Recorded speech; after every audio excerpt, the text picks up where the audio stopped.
Before we begin, Galactic Horrors is now on Patreon. Get daily stories in one place, with no ads and no interruptions. Link is in the description or search Galactic Horrors on Patreon. Now, let's begin the transmission. The private's name was Harkin. I wrote it in my field log before the firing squad assembled, the same way I had written the 13 names before his. Rank, given name, surname, regiment, company, offence, date of sentencing. 14 entries now, each one in the same hand, each spaced the same distance apart on the page. Some commissars stop keeping personal records after the first 2 or 3.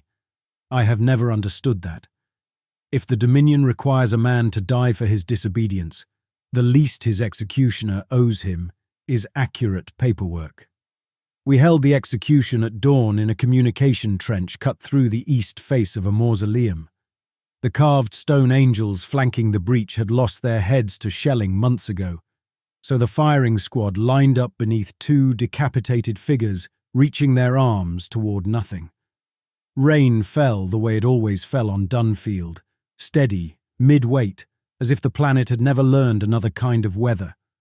The mud at our boots was pale grey. Everything on Dunfield was pale grey. The soil, the calcium powder from old bone mixed into the clay, the faces of the soldiers, the sky. 11 months on a cemetery world had leached the colour out of everything, including the men. Harkin had been caught 200 metres behind the forward line, moving away from his position without orders. Baker Company, 2nd Platoon. He'd left his LAS rifle in the trench. A man heading to the latrine or a supply point brings his weapon. A man leaving his rifle behind is a man who has decided he will not need it again. I stood 6 paces from the post where they'd bound his wrists. The firing detail, 4 men from another company selected by lot, held their rifles at the ready and kept their eyes above Harkin's head, away from me, as they always did. To these soldiers, the commissar was a function. The Dominion's promise that cowardice costs more than courage. For 20 years across 6 regiments, I had kept that promise without variation. I gave the order. 4 LAS bolts struck Harkin in the chest. The shots burned through his uniform and the flesh beneath it with the sharp crack that energy discharge makes in wet air. His body jerked against the post, then hung forward against the restraints. Steam rose from the entry wounds. I crossed to the post, confirmed he was dead, and wrote the time in my log. Then I walked back through the communication trench towards the regimental command post. And the war went on as it had after every execution, immediate, unceremonious, and filled only with the words duty required. My name is Thomas Garrett. I am a commissar, a political officer of the Velden Dominion's commissariat, attached to the 19th Velden Guard Regiment as its loyalty enforcement authority. My authority comes directly from the commissariat, outside the regiment's tactical chain of command. Generals command the regiment, while I serve under a separate mandate and issue final loyalty judgments.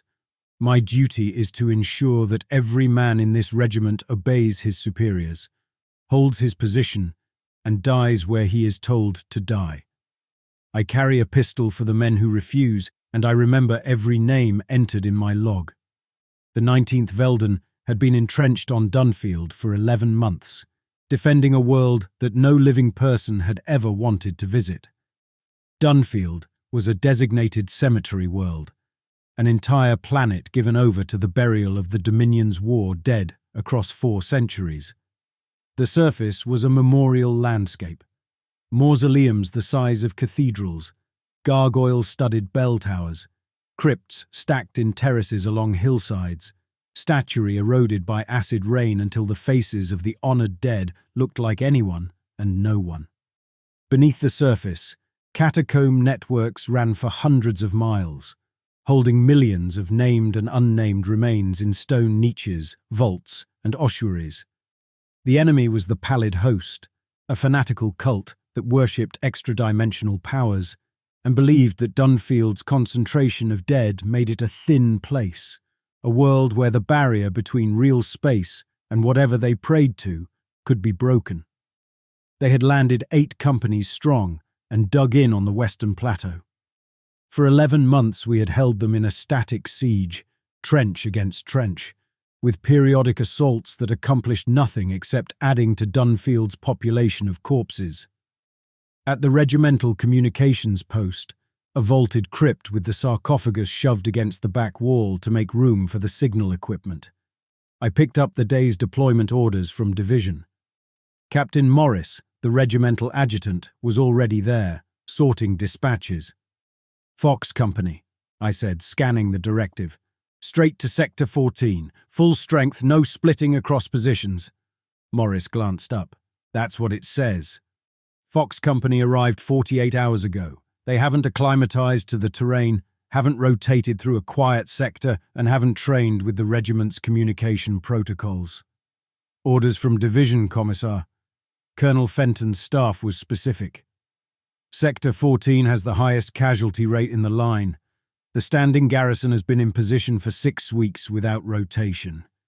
If division wanted to preserve Fox Company's combat effectiveness, they would place them in Sector 8 or Sector 12 and rotate out the men who've been eating mud since spring." Morris set down his dispatch and looked at me the way every adjutant in every regiment I've served has looked at me when I questioned something above both our clearances. Patient, careful, ready to agree with whatever I said next, because agreeing with the commissar was always safer than arguing. "I don't write the orders," he said. "I distribute them." "Who signed the deployment?" "Colonel Fenton, on behalf of General Aldworth." The specificity marked this as a targeted deployment. A named company, a named sector, explicit instructions against dividing the unit. Someone at division wanted a full-strength company in the worst position on the line, and they wanted every man in one place. I was still holding the directive when Lieutenant James Ward came through the crypt entrance, rain streaming from his helmet. Ward was a junior officer from the Sector 14 garrison, young, competent, and visibly worn down in the way that men who have spent 6 weeks in the worst trench on Dunfield get worn down. 6 weeks there showed in his posture and exhausted face. He stood at something close to attention. "Commissar, I need to file a report on changes in the catacombs beneath my section." "What kind of changes?" "Carvings, sir. New ones. Cut into the gallery walls in the lower level. I thought it was enemy sappers at first, but the marks are on our side of the perimeter, inside the sealed sections." "Show me." I followed Ward through a kilometre of communication trench, past Baker Company's reserve position, and the bombed-out shell of a columbarium that served as an ammunition store, into Sector 14. The forward trench here had been dug through the foundation of an enormous mausoleum. The walls were half-carved stone and half-packed earth, with gargoyle faces jutting from the rock at intervals, staring down at the soldiers who crouched beneath them. The fire step was built on compacted rubble and old vault lids. Somewhere under our feet, centuries of the Dominion's dead lay stacked in stone galleries. Ward took me down a narrow access shaft into those galleries. The upper catacomb level was familiar. The 19th Veldon used these passages for shelter, storage, and movement between positions when the communication trenches were under fire. Stone corridors lined with burial niches, each niche holding what remained of a soldier interred decades or centuries ago. Standard catacomb architecture, arched ceilings, pillars carved with memorial inscriptions, the occasional iron gate marking a family vault. We descended to the lower level, through a gallery that narrowed as it went deeper.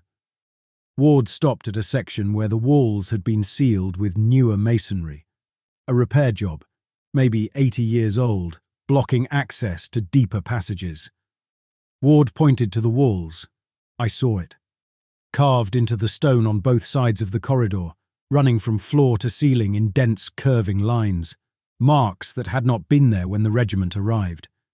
Their precision set them apart from military survey notation, and the jagged cult symbols the pallid hosts scratched onto their equipment and skin.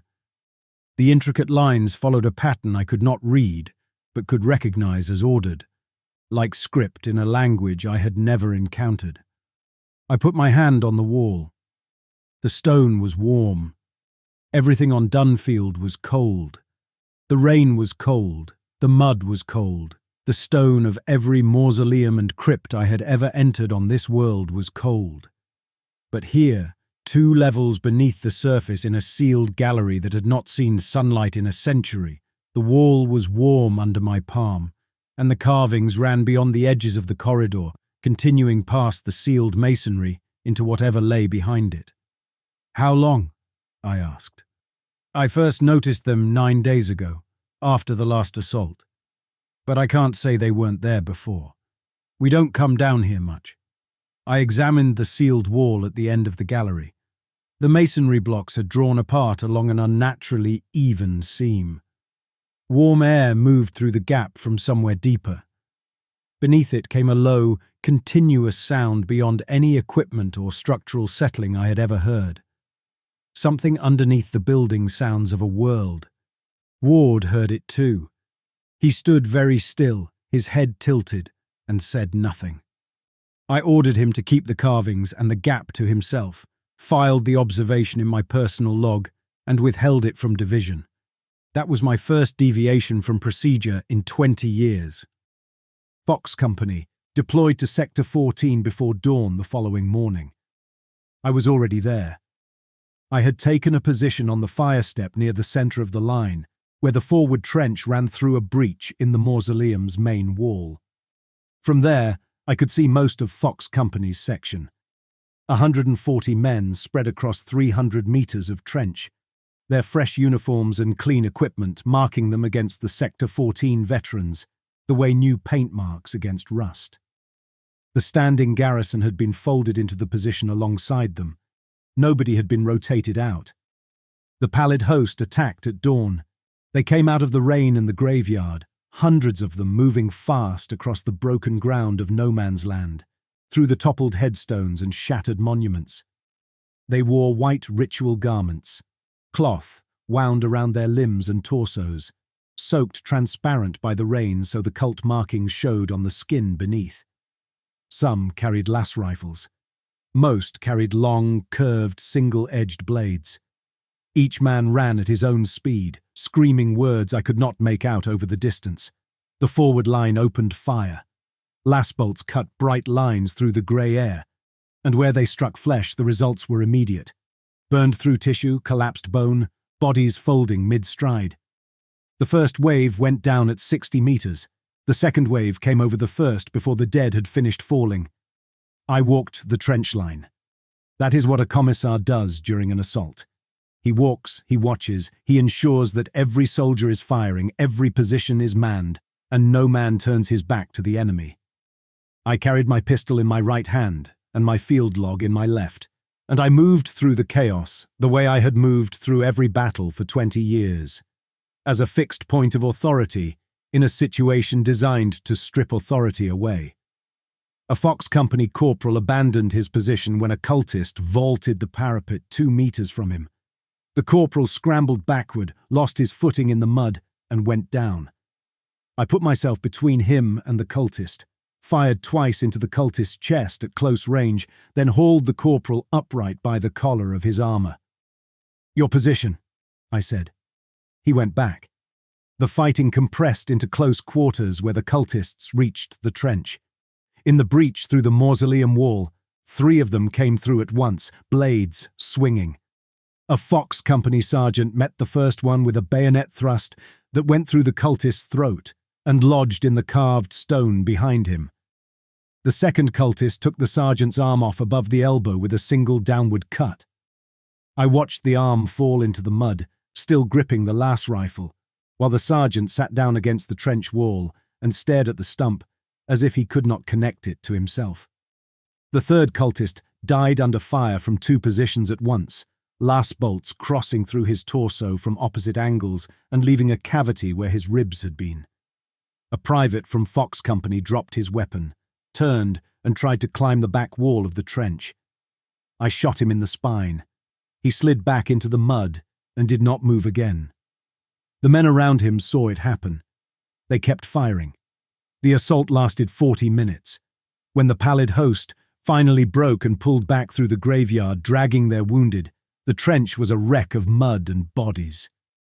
Fox Company had lost 38 men killed and 19 wounded badly enough to require evacuation in 40 minutes, on their first day in Sector 14. The number reached me one body at a time. Orderlies laid the dead on broken vault lids behind the traverse and called names against the company roll. The sergeant who had lost his arm was still alive. A medic had driven a tourniquet high into the shoulder and packed the wound, while the sergeant braced both boots against the trench wall, helping hold himself still because there were not enough hands. His severed arm lay where it had fallen until someone pried the rifle from its grip. The private I had shot remained face down beneath the back wall, his boots in the path the stretcher teams had to use. They stepped over him until there was room to move him with the others. The stone under the fire step was warm through the soles of my boots.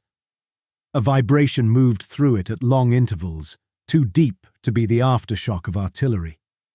Each pulse came after the shooting had stopped. I stood on the fire step and looked at the field of cultist dead in no man's land. Then I looked at the fire support positions, the heavy weapon emplacements on the flanking sections, and understood something that made me stand very still. The cultists had concentrated their entire assault on Fox Company's section. 300 meters of trench absorbed the full weight, while sectors 13 and 15 drew little fire. The pallid host often focused on a single point, but Colonel Fenton's fire coordination orders had positioned the heavy weapons to cover those flanking sectors. Fox Company's position had absorbed everything without direct heavy weapons support. The cultists had run in the open across flat ground. Direct autocannon fire would have broken the assault before the first wave reached the wire and might have reduced Fox Company's losses by 2/3. Someone at division had placed a full-strength company in the kill zone and pointed the supporting guns away from it. I climbed down from the fire step and went into the catacombs. The lower gallery had changed overnight. The carvings I had seen the previous day were deeper now, the lines wider, cut into the stone, as if by a tool that could gouge rock the way a knife gouges wood. The warmth in the walls had increased, and the gap in the sealed masonry at the end of the corridor had widened to the breadth of a man's shoulders. I stood at the edge of that gap and looked through it. Beyond the broken seal, the catacomb continued into darkness. The passage should have ended here. The engineering survey from the regiment's deployment showed this section as sealed. Terminal. No further galleries. But the passage went on. The walls were covered in the same dense carvings, and deeper inside the stone looked wrong, soft. The edges of the carvings had rounded, as if the rock had lost its hardness and was settling under its own weight like wax near a heat source. The sound from below was louder, a low, sustained pressure in the air, unlike anything structural or hydrological, more like the planet itself was bearing down on something trapped beneath it. I turned back at the gap, returned to the surface, and used my commissarial authority to requisition 11 months of casualty reports, deployment orders, and trench engineering plans from the regimental archive. I carried them to the sealed crypt I used as quarters. There I spread the documents across the stone floor and began to work. The trench engineering plans covered the regiment's entire defensive network, 12 kilometers of frontline trench, 8 kilometers of communication trenches, support lines, reserve positions, and the catacomb passages designated for military use. Overlaid on a grid with the catacomb survey maps beneath, the network was supposed to show a conventional defensive layout, interlocking fields of fire, covered approaches, supply routes, fallback positions. The overlay revealed something else. When I laid the catacomb surveys beneath the trench plans and traced the lines of both together, a configuration emerged. The trenches above and the catacombs below formed a connected pattern structured around 6 points, where a trench sector sat directly above a major catacomb junction. 6 nodes. I marked them: Sector 14, Sector 9, Sector 22, Sector 6, Sector 17, Sector 3. Lines of trench and tunnel connected them. At the center of the pattern, where the connecting lines converged, sat the division command bunker, a catacomb vault beneath a ruined cathedral, 2 kilometers behind the front. I pulled the casualty reports and matched them to the nodes. Over 11 months, every major engagement had concentrated at these 6 sectors, while the rest of the line followed a different pattern of attrition. 6 positions, repeatedly hit, repeatedly reinforced, repeatedly bled. The casualty figures at each node had climbed towards specific totals, a measured accumulation. Sector 14 had passed its threshold earlier that day, when Fox Company lost its 38 dead. I could see it in the deployment orders. Whenever a sector's casualties reached a certain range, the assault pressure shifted to another node, as if someone were filling containers one at a time to a measured line. Fenton's staff had guided the pallid host to those points.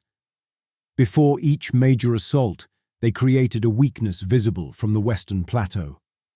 Wire repair requests at the selected sector were delayed while crews went to quiet ground. Patrol schedules were altered, so the same approach went unobserved on consecutive nights.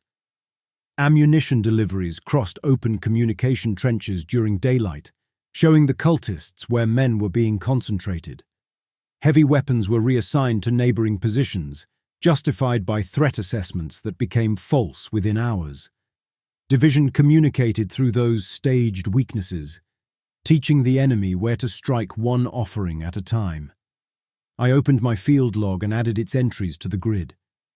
7 of the 15 names had been written on Dunfield. Each belonged to a man taken from a node near a major engagement. Lowell had run from 14 after the sounds began beneath it. Harkin's platoon had been attached there when he left his rifle. The private I shot during the assault was the 7th. The pattern revealed little about what any of them had known. It preserved what division's casualty reports omitted. Every man I had executed on Dunfield had tried to remove himself from the architecture before the enemy could kill him inside it. I needed someone who could tell me what the pattern meant. Its military function was clear: none. I needed someone who could explain it in terms I had spent my career dismissing as superstition and heresy. Father Malcolm Price, the regimental chaplain, was asleep in a burial alcove off the main communication trench when I woke him. He was a mid-grade Dominion cleric, middle-aged, with the red-rimmed eyes of a man who had been performing last rites for 11 months at a rate that outpaced his capacity for grief. His role was pastoral, but his training covered the Dominion's doctrinal corpus, including, at the classified levels, the prohibited texts. Writings the Dominion acknowledged existed, but forbade its citizens from reading, because they described things the Dominion preferred to pretend were not real. I brought him to my crypt, showed him the maps, and gave him a rubbing I had taken of the catacomb carvings. He studied them by lamplight, turning the rubbing in his hands, holding it at different angles. I watched his face change from sleepy irritation to confusion to something I had never seen on a chaplain's face before. Recognition followed by a fear so immediate and total that his hands stopped moving and he sat perfectly still, staring at the paper. "Where did you get this?" His voice was controlled, but I'd spent 20 years reading men under pressure. Price was afraid in a way I had not seen a man be afraid of a piece of paper before. "The catacombs beneath Sector 14. Lower gallery." "When did you find them?" "I found them yesterday. They have been spreading since." He set the rubbing down on the map, lining it up with the catacomb survey, and I saw his eyes trace the same pattern I had traced hours earlier. The 6 nodes, the connecting lines, the convergence at the command bunker. "This is a threshold architecture," he said. "A construct. It appears in the Caradon Prohibitions. 3rd volume, the section on extra-dimensional breach mechanics." He looked at me, and the way he looked at me told me he understood that he was telling a commissar about his knowledge of banned texts. "I read them during seminary. We were required to, in order to recognize the signs." "Tell me what it does." "It weakens the barrier between here and the deep." He used the word the way all Dominion clerics used it. with a careful neutrality that kept the concept at arm's length, the way you might refer to a disease you did not want to invoke by its full name. The construct requires violent death, killing concentrated at the nodes in specific volumes. The dead here, the millions already buried on Dunfield, they amplify the effect. The whole planet is saturated with human remains. It acts as a... He paused, searching for a word. A conductor. How close is it to completion? Price looked at the casualty figures I had written next to each node on the map. He counted them against something in his memory. Ratios, thresholds, numbers from a text he should never have had reason to recall. 5 of 6, he said. Sector 3 hasn't been fed. The rest... He traced his finger across the map. These are done. The catacombs beneath them will have changed. You'll see the same carvings, the same warming of the stone. The barrier is already thin at those points. What happens when the 6th node is activated? Something comes through. The texts describe it in terms I am not going to repeat to you because the terms themselves are considered a vector. But it will be physical. It will be present. And it will begin with the men closest to the breach points. Can it be stopped? Don't activate the 6th node. Don't send men to die in Sector 3. He folded the rubbing too carefully, pressing the creases with his thumb, and pushed it toward me. Report this directly to the off-world commissariat. Go over division's head. A report to the commissariat takes 6 weeks through standard channels, 8 through wartime relay. Then send it priority.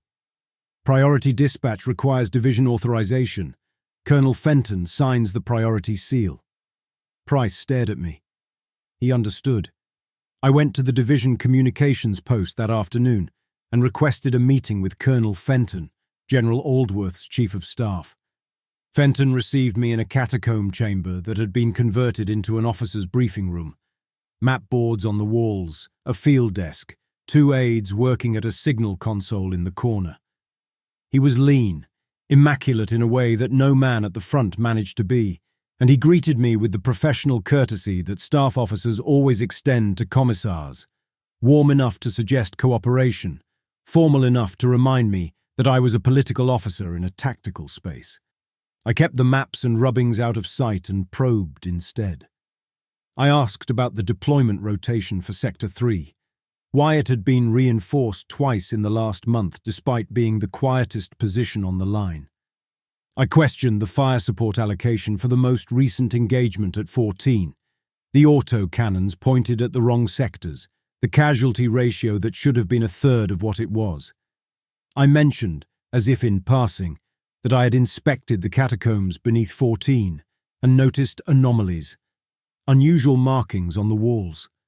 Fenton listened to everything with the same expression. He answered my tactical questions with plausible staff officer explanations. Force distribution, threat assessment models, contingency positioning. But when I mentioned the catacomb markings, something shifted behind his eyes. A quick assessment, the kind a man makes when he already knows the answer and is deciding how much of it to share.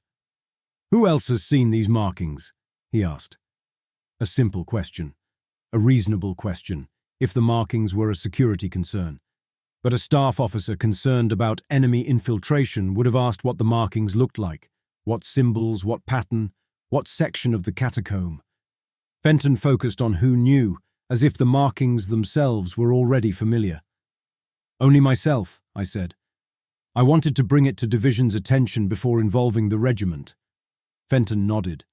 Submit a written report to my aide. I'll have Division Intelligence examine the section. I'd like to accompany the intelligence team. Of course, Commissar. I'll arrange it.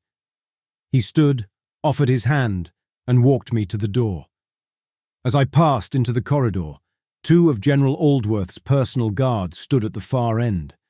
They belonged to Aldworth's own hand-picked detail, a platoon brought from his previous command. Motionless and silent, they tracked me until I turned away. I returned through the communication trenches to the front line. It was raining, and the trench boards squelched under my boots, and the gargoyles on the mausoleum walls stared down at me with their eroded stone faces, and everything I had believed about the chain of command, the Dominion's purpose, and my own function in the war reorganized itself into a shape I could not look away from. Fenton's question proved he knew the carvings and the construct behind them. The work was his and Aldworth's. The deployment orders, the casualty ratios, the fire support allocations that made no tactical sense, the 11 months of grinding attrition concentrated at 6 specific points. All of it was architecture. Every death in those 6 sectors was measured. Every soldier I had kept in the line, every man I had threatened or shot to prevent retreat from those positions had been placed there to die at a node in a summoning pattern. Harkin, Private Harkin, Baker Company, caught 200 meters behind the front line. I had written his name in my log, the 14th entry, and recorded the time of his execution. He'd left his rifle behind.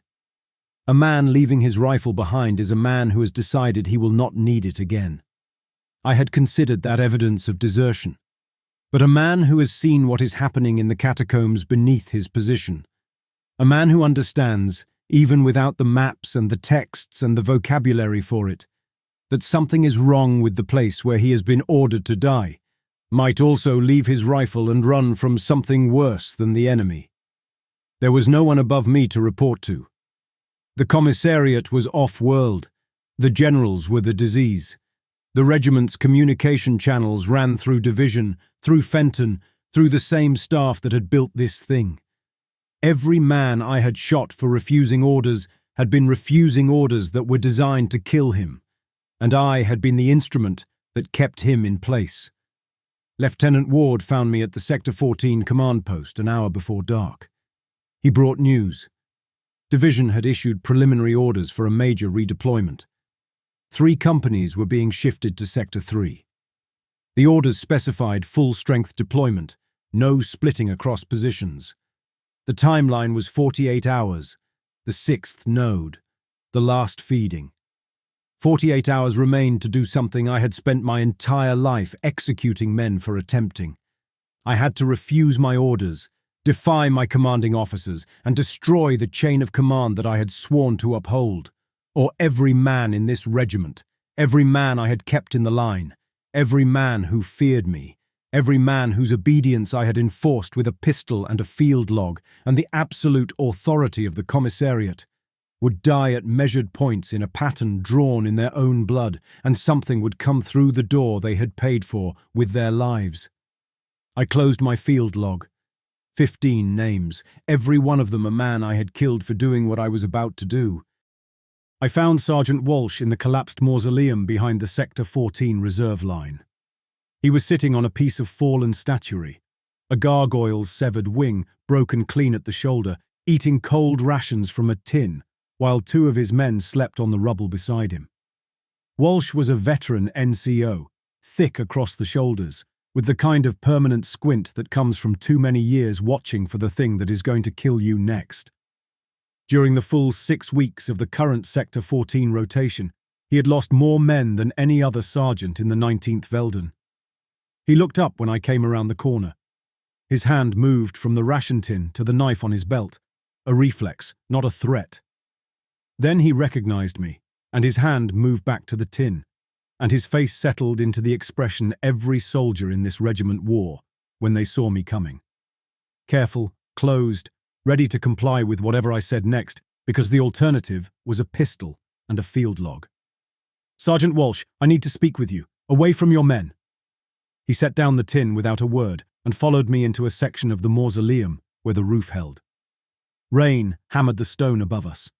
The distant crack of las fire from the forward line came in irregular bursts. The pallid hosts nightly probing, testing the wire, counting our responses. Routine. Routine for 11 months. I told him what I had found. The deployment patterns matched to catacomb junctions. The casualty concentrations at the 6 nodes. The construct mapped across the trench network with the division command bunker at its center. The carvings spreading through the deep galleries, the warming stone, the gap in the sealed masonry. what Father Price had confirmed about the summoning architecture and the deep. 5 of 6 nodes fed. Sector 3 next. 48 hours. Walsh listened without moving. When I finished, he was quiet. He looked at the ground between his boots. Then he said, "You shot Lowell." I had expected it. Private Peter Lowell, Baker Company, 2nd Platoon, 4 months ago. Night assault on the Sector 14 perimeter. Lowell broke from the line during the second wave and I found him in the communication trench, weaponless, 200 meters behind his position. The field code was clear. I carried it out. He had 6 months in this regiment without a mark on his record, Walsh said. 6 months. The night he ran, we'd already lost 11 men in 2 hours, and the catacombs underneath were making sounds that didn't come from shelling or sappers. He wasn't a coward. He knew something was wrong with the ground he was standing on. The field code does not distinguish between... Don't quote the field code to me. Walsh looked at me. You're standing in front of me asking me to commit treason against the Dominion's chain of command. Say what you came to say about Lowell. The mausoleum's broken walls framed a strip of sky above us, grey and low, the same sky it had been since we arrived on Dunfield. I could feel the weight of the conversation, the way you feel the weight of a decision that will not let you walk backward from it. Lowell may have been running from what was building beneath his position, I said. The carvings would have meant nothing to him. He lacked the word construct and any view of the pattern. But if he spent enough time in the lower galleries, he felt it. The warmth. The sound. Whatever his body understood before his mind could name it. And he ran. And you killed him. I killed him under authority I believed was legitimate, enforcing orders I believed were lawful. I was wrong. Something shifted in Walsh's face. Recognition, perhaps. Forgiveness remained beyond what I expected. He seemed to see that the man standing before him was different from the commissar who had shot Lowell 4 months ago. That commissar had still believed in the system that told him to pull the trigger, and he no longer existed. "What are you asking me to do?" Walsh said. "Help me kill General Aldworth and Colonel Fenton before they activate the 6th node. How many men do you need?" "As many as you trust. 8, if you can get them." "I can get 8.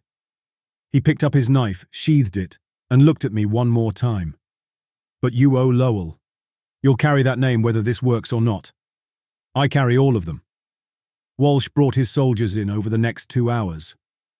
8 men, gathered from the Sector 14 garrison and adjacent positions, assembled in the lower catacomb gallery, where I had first seen the carvings. I showed them the walls, the marks deeper now, the stone warmer, and laid out the maps, the deployment records, the casualty figures. Walsh stood beside me while I talked. His presence changed the room. The men kept looking to him, and his place next to me instead of across from me told them something that my evidence alone could not. Most of them listened with the hard, focused attention of soldiers who had been searching for an explanation for months and found one worse than incompetence. Corporal Reed, compact, sharp-featured, a Fox Company survivor, argued back. He called it a paranoid theory. He said bad deployments and warm stone did not make a general into a heretic. 2 of the others wavered with him, watching me for signs that this was a loyalty test, that the commissar was measuring who would agree to mutiny so he could line them up against a wall. I took them to the gap in the sealed masonry. Through it, warm air moved from the deep galleries, and the sound, that low, sustained pressure that sat in your bones, was louder than it had been the day before. Reed put his hand against the stone inside the gap. The surface yielded under his fingers like heated wax. He pulled back, looked at his palm, and did not argue again. Ward joined us with the final piece. Division's deployment orders confirmed. 3 companies to Sector 3, 48 hours, full strength, no splitting. The final activation. I laid out the assault in the upper gallery. The division command bunker sat in a vault beneath the cathedral ruins, 2 kilometers back. The surface route through the main communication trench passed through checkpoints manned by Aldworth's personal guard, hand-picked soldiers, loyal to the general, and Fenton would have told them to watch for me. We would not get through those checkpoints carrying weapons and intent. The catacomb route bypassed the surface entirely. The deep galleries ran from Sector 14 to the Cathedral Vault, passing near the activated nodes at Sector 22 and Sector 9. It was faster. It was also a passage through the parts of the catacomb that the ritual had already changed. The softened stone, the carvings, whatever had taken up residence in the walls near the Fed nodes. I would take Walsh and 6 men through the catacombs. Ward would take the remaining 2 to the main communication trench and create a disturbance. A supply dispute, a false report, anything to pull the guards' attention toward the surface entrance while we came in from below. "What happens when we reach the bunker?" Walsh asked. "I execute the general and the colonel under my commissarial authority. That authority doesn't cover generals. It covers traitors. If I'm wrong about that, the commissariat can debate the point when they arrive." We entered the deep catacombs at the 3rd hour of the morning. 8 of us, single file through the gap in the sealed masonry. Myself, Walsh, Reed, and 5 soldiers whose names I had learned before we set out, this time as the men I was taking with me. The upper passages were familiar. Storage galleries, shelter alcoves, the routes the regiment used when the communication trenches were under fire. Below that, the sealed sections began, and the world changed. The carvings covered everything. Floor, walls, ceiling, dense curving lines cut deep into the stone, running in patterns my eye could follow for a distance and then lose, like the edge of a design too large to see from inside. The stone was warm under my boots and under my hands when I steadied myself against the walls. We moved through heat that had no source, in corridors that the engineering survey showed as sealed dead ends, but that now opened into junctions and chambers the original builders had never cut. The burial niches in these deeper sections were empty. Bones, burial cloth, memorial tokens, everything that had sat in those alcoves for centuries was gone, drawn out of the niches toward the walls, absorbed or displaced. Some of the niches had deepened, the stone at the back of each alcove softening and receding into cavities that extended further than any mason had carved. We passed beneath the Sector 22 junction without incident. The carvings were dense, the stone soft enough that my fingers left shallow impressions when I touched it, but the gallery held its shape and nothing moved. The junction beneath Sector 9 was different. The gallery opened into a space that had once been a vault. The original catacomb architecture was still visible, pillar bases, the remains of arched ceilings, the regular spacing of burial niches along the walls. But the proportions had changed. The ceiling was too high, the walls too far apart, the space stretched outward from inside as if the stone had been pulled by something reaching from behind it. The structure should have collapsed. It held, because whatever was holding it was no longer masonry. The walls moved. A slow expansion and contraction, the stone swelling outward by a finger's width and settling back, rhythmic, constant. The walls of the vault were breathing. In the far corner where 2 walls met, the stone had gathered into a protrusion, a mass jutting from the surface at chest height. It was shaped roughly like a limb, a trunk, a joint, an extension.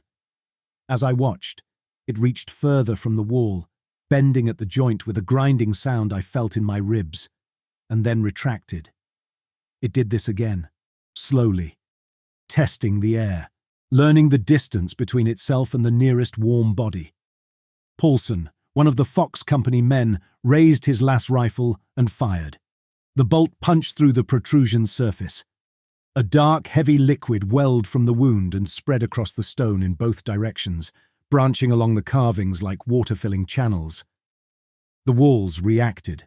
The breathing accelerated.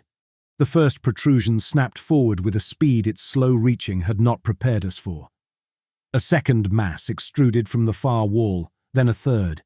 The chamber was alive in a way that made the word insufficient. Paulson was closest. He tried to step back. The first protrusion adhered across his chest, its stone surface bonding to his armor plate and pulling. His boots carved grooves in the softened floor as it dragged him forward. He fired again, point blank into the wall, and the dark liquid spread while the protrusion held him. I ordered the others through the far end of the vault and into the gallery beyond.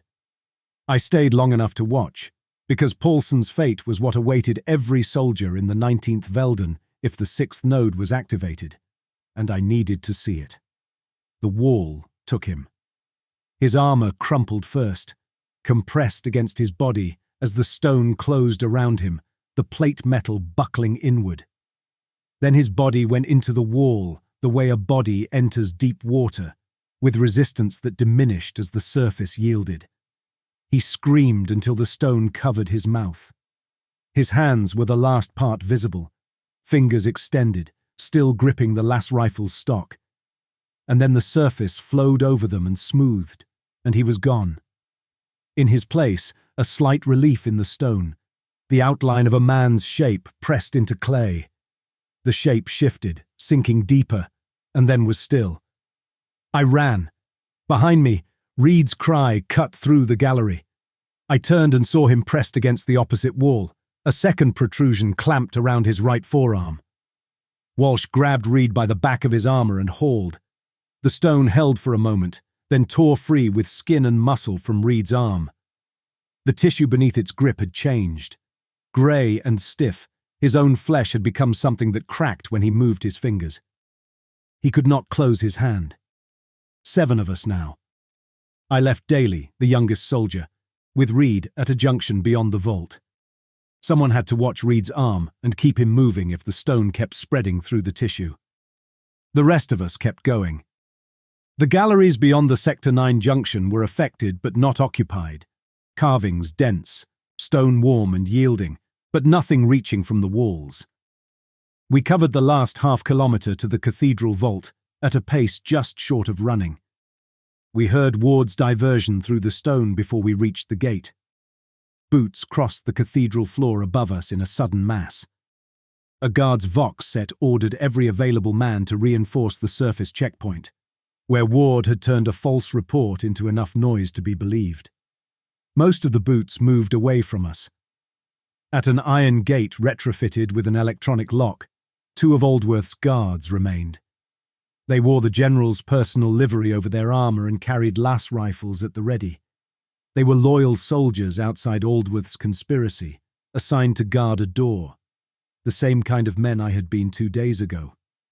I came around the corner with my pistol raised and fired before the first guard finished turning toward the sound. The bolt took him through the chest. Walsh put a last bolt through the second man's head. He dropped against the gate and slid down the iron.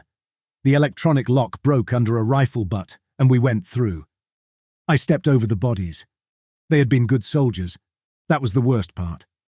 The division command bunker was a catacomb vault converted into a headquarters. Map tables, a communication console, field desks, storage crates arranged around the central space. Overhead, the original memorial carvings on the vaulted ceiling, names of the dead, regiment designations, dates of interment, were overlaid with the newer marks. The same dense curving lines from the deep galleries, spreading across the command bunker's stone in patterns that converged here, that gathered here, that made this room the center of everything the 6 sectors had been feeding. The rituals diagram lay openly on the map table, drawn in ink on the general's own campaign charts. The 6 nodes were marked, the connecting lines traced, and casualty thresholds written beside each sector designation in a neat staff officer's hand. This was operational planning, filed as such. General Harold Aldworth stood behind the map table in full uniform, his hands at his sides. Tall, 60, composed with the kind of control that comes from 30 years of sending men to their deaths. A control I recognized, because I had spent 20 years building my own version of it. Colonel Ray Fenton stood to his right. 3 staff officers occupied the far side of the room. A major I did not know, who stood rigid with his hand near his sidearm. A captain whose eyes were hollowed from what looked like weeks without sleep. And a young lieutenant who had risen from his desk and frozen in place when we came through the gate. Aldworth looked at my pistol, at Walsh and the 3 soldiers behind me, and at the dead guards in the corridor beyond. His expression did not change. "Commissar Garrett," he said. "I expected this about 12 hours ago. Then you know why I'm here." You've seen the construct, spoken to the chaplain, and mapped the deployments. He glanced at the diagram on his own table. I imagine it was the fire support allocation that confirmed it. Fenton told me you'd asked about the autocannon positioning at 14. A tactical question from a political officer, which meant you weren't asking about tactics. You've been killing this regiment by design. I've been spending this regiment by design. There is a difference, commissar. You understand the distinction better than anyone in this room. You've spent individual soldiers for 20 years. By name, with paperwork, under authority you never questioned. I've spent companies. The arithmetic is different. The principle is the same. That found its mark, and he knew it would. Aldworth spoke with the controlled composure of a general briefing a strategic review. The argument ran like this. The deep was going to breach. Here on Dunfield, or on another thin world, or on a world the pallid host would make thin through their own methods. The barrier was weakening across dozens of systems. Every year, more reports of anomalies in catacomb worlds, in ossuaries, in mass graves from old campaigns. The Dominion could face a random rupture that spread unchecked, beyond any planned countermeasure, or it could choose the breach, control the location, control the timing, shape what came through. The construct includes guidance architecture as well as summoning, Aldworth said. What emerges can be directed, channeled toward the Dominion's enemies before it has to be contained. A weapon, commissar. The most powerful weapon the Dominion has ever deployed, built from materials that were already here. The dead of 4 centuries, the faith of fanatics too stupid to realize they were doing our work for us, and the necessary sacrifice of 1 guard regiment. The necessary sacrifice. You've used those words yourself. Every time you stood over a man you'd shot for desertion, every time you wrote a name in that log of yours. The mission requires sacrifice. I've applied that principle at the scale it demands. I looked at Fenton. The colonel's face was composed, professional, the face of a staff officer attending a planning session. He had translated ritual requirements into deployment orders, shaped the construct through requisition forms and fire support allocations, and he believed it was sound strategy. He believed it the way a competent bureaucrat believes in a well-organized system, because the system produced results and the paperwork was in order. The captain at the far desk sat with his hands flat on the surface and his gaze on the floor between his boots. He had known. He had known for months, and he had done nothing except stop sleeping and wait for someone else to make the decision he could not make himself. The young lieutenant stood with his arms at his sides, his eyes moving between me and Aldworth, waiting. You're right about one thing, I said. The principle is the same. I have killed men for refusing orders, specific men in specific positions, because the field code required it and I believed the chain of command was legitimate. I raised the pistol level with Aldworth's chest. You made it illegitimate. Every soldier who died at your 6 nodes was murdered under the cover of lawful orders. Every man I kept in the line was a man I fed to your construct. You corrupted the chain of command, and you used me to enforce the corruption. Aldworth's composure held. He looked at the pistol without flinching, a man who had already calculated this outcome and accepted it as one of the possibilities. And the 5 nodes that are already active, Commissar. The barrier is thin. Something has already begun to manifest in the deep galleries. Stopping the construct now leaves the door cracked, with something on the other side that has been promised a way through. My construct includes containment. Yours leaves the breach unmanaged. I'll face what's in the catacombs with the regiment you were planning to slaughter, I said. I fired. The bolt struck Aldworth in the center of the chest. It threw him backward into the map table, scattering charts and documents. He collapsed across the diagram of his own construct, arms spread over the casualty thresholds and the node designations and the ink lines that represented 11 months of calculated murder. Fenton drew a sidearm from beneath his jacket. The motion was trained, fast, a soldier's reflex. Walsh was faster. His last bolt took Fenton through the temple. The colonel dropped straight down, knees folding, and hit the floor with a sound that was too small for what it ended. The major went for his weapon. 3 of my soldiers fired at once.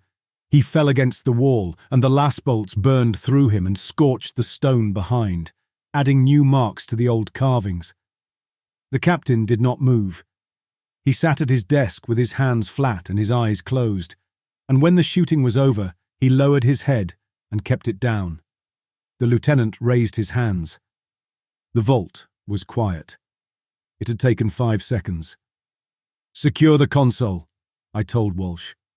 "Find the deployment orders for Sector 3. Cancel them under my authority as regimental commissar."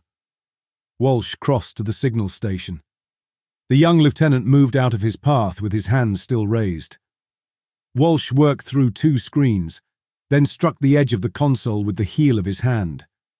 It's sealed to Fenton's command key. I can read the orders. I can't alter or transmit them. The captain at the far desk spoke without lifting his head. "The key isn't enough. Division movement orders require a living staff authentication." I looked at him. "Can you authenticate the countermand?" He raised his face. "I authenticated the deployments at 14, 9, and 17. All of them. Fenton prepared the allocations. I released them to the regiment. Then release this one. If I countermand the general after his death, the transmission records me as part of this. You recorded yourself 11 months ago. This is the first entry that might keep someone alive." He looked at Aldworth's body across the campaign charts. Then he stood, crossed to the console, and placed his hand on the authentication plate. The system read his prints, requested his spoken cipher, and opened the command channel. I gave the cancellation order. The captain transmitted it under my authority and his credentials. The 3 companies assigned to Sector 3 were to stand down immediately. Every regiment-level relay repeated the order. The young lieutenant watched the acknowledgements appear one after another, each company confirming that its men had stopped preparing to move. I holstered my pistol and stood over Aldworth's body. The general's blood ran across the campaign charts, pooling in the creases of the paper, filling the ink lines of the construct with red. His face was turned toward the ceiling, toward the old memorial carvings and the new marks that had grown over them, and his expression was the same expression I had seen on every man I had ever executed. The sudden, total absence of whatever had made him believe he was right. I opened my field log, wrote the name, rank, given name, surname, offence, date. The 16th entry, the first general. The handwriting was the same as every other entry, clean, even, spaced the same distance apart on the page. The paperwork mattered. It had always mattered. It was the only thing I had that marked a distinction between judgment and murder, and I was no longer certain the distinction existed. "The companies are standing down," Walsh said. "Sector 3 still has its normal garrison. Remove them." The young lieutenant lowered his hands. "You want the garrison withdrawn? Evacuate Sector 3 to the secondary line. Personnel, wounded, ammunition, signal equipment. Disable the command mines and remove every demolition charge from the galleries. Cease artillery, autocannon, and observed rifle fire into the sector after the withdrawal. Permit the host to occupy it unopposed." The lieutenant stared at the map. Whatever uncertainty had kept him motionless during the confrontation disappeared when the order became tactical. "If we abandon 3, the host takes the cemetery ridge. From there they can fire along the approach to 6 and cut the northern communication trench. Then reinforce the secondary trench behind 3 and turn the inner flank at 6. Barricade the connecting galleries on our side of the node. Give up the ground. That opens the front line." "The front line is already open. It opens downward." The captain's hand remained on the authentication plate. Fenton's threshold figures included enemy dead as well as ours. Any exchange of fire on that grid could complete the threshold. "Then the grid stays bloodless, ours and theirs alike," I said. "If the host wants an empty trench, let them have it." The lieutenant looked from me to the casualty figures written beside Sector 3. The number there was close enough that a patrol action could finish it. He sat at the console beside the captain and began rewriting the regimental fire plan. Sectors 2 and 4 would lose their overlapping fields. 6 would have to shorten its line. Supply traffic would be rerouted through catacombs that had not been surveyed in 80 years. The captain transmitted the evacuation order. For several seconds, nothing came back. Then Sector 3 acknowledged. The officer there requested confirmation twice. The second time I took the transmitter myself. "This is Commissar Garrett. Withdraw every living man from the sector. Your unit has done its duty. Remaining would serve the enemy. Anyone who obstructs the withdrawal is acting under a traitor's authority." There was a pause long enough for the men in the vault to hear the warm stone creak overhead. "Understood, Commissar," the Sector 3 officer said, beginning withdrawal. For 20 years I had made men hold positions by promising death behind them. The first order I gave after killing a general was an order to retreat. A lower line call reached the console from Sector 14. Daly had brought Reed back through the upper galleries. The grey stiffness had climbed past Reed's elbow before the regimental surgeon cut above it. Reed was alive. The severed arm had hardened completely on the operating slab, the flesh split through with pale mineral lines, and it was still warm after being separated from him. I ordered the infirmary sealed around him until Father Price examined the change. Then I issued instructions for the 5 active nodes. Every shelter and store in the lower galleries beneath them was to be evacuated. Engineers would mark the boundary where ordinary stone became warm and yielding. Teams would enter affected passages in pairs or larger groups. All samples would remain in place. Drilling, shelling, burning and demolition would wait until Price and the engineers could determine whether force would close the pressure or give it another route. The orders converted ignorance into practical limits. Distances, guards, and prohibitions. That was enough to begin. A report came from the cathedral's surface checkpoint. Ward had secured the entrance. The surviving guards had surrendered. "Tell Ward to hold it," I said. "Keep them disarmed and every prisoner alive." Walsh looked at me when I said it. He did not comment. "When the commissariat arrives," he said, "they'll review everything. The executions, the mutiny, the evacuation. All of it. They'll have the full record. What do we tell the regiment? The truth. The general was a traitor. The commissar executed him under emergency authority. Sector 3 is being abandoned because every death there serves the enemy. The rest of the line holds until command sends a replacement, or the commissariat sends someone to put me against a wall. Whichever comes first." "And what about what's under us? The 5 nodes, the things in the galleries? Can Price close them?" I looked at the carvings on the command bunker's walls. They continued spreading after the general's death. The stone beneath my feet was warm. Below us, in the deep catacomb network, 5 points along the trench line were thin. The barrier weakened, the galleries changed, something incomplete yet present in the walls because the 6th node had never been fed. Paulson's outline was still pressed into the stone beneath Sector 9. The protrusions were still reaching. Contact had cost Reed an arm. The sound remained beneath everything. "I don't know," I said. "I can deny it, its last feeding. Closing what we already opened is beyond me." That was the truth. The first honest answer I had given as a commissar in 20 years, because for 20 years every answer I had given was built on the assumption that the orders were right and the chain of command was clean, and I had broken that chain myself, with a pistol and a field log, and the same absolute authority I had used to break men who questioned it. I walked out of the cathedral ruin and into the rain. It was the same rain. It had been the same rain for 11 months, cold, grey, steady against the stone and the mud and the faces of the gargoyles that watched from every wall of every mausoleum on this planet of the dead. I walked back toward the front line, toward the 19th Velden Guard Regiment, which still held its positions everywhere except the 300 meters I had ordered emptied, still manned its fire steps, still watched the pallid host through the wire and the graveyard. Sector 3 would be open before I reached them. The men withdrawing from it would pass soldiers I had once ordered to shoot them for doing the same thing.